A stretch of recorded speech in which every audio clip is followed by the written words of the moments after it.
हीच प्रेरणा घेऊन आता आपुले भेटी येई. सत्य शोध ध्यास हीच आस म्हणीची राही.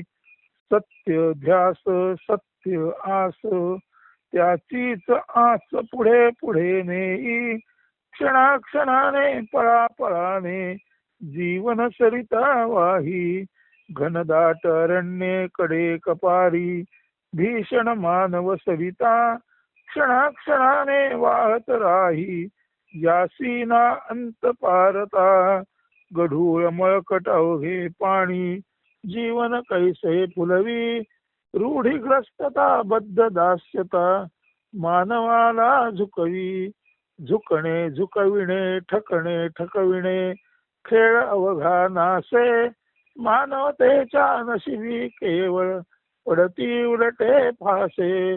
कौरव पांडव पूर्वजामुचे केवळ सारे जुगारी. आजही पीडिती भारत माते भाळी तिचे बिगारी. असतो.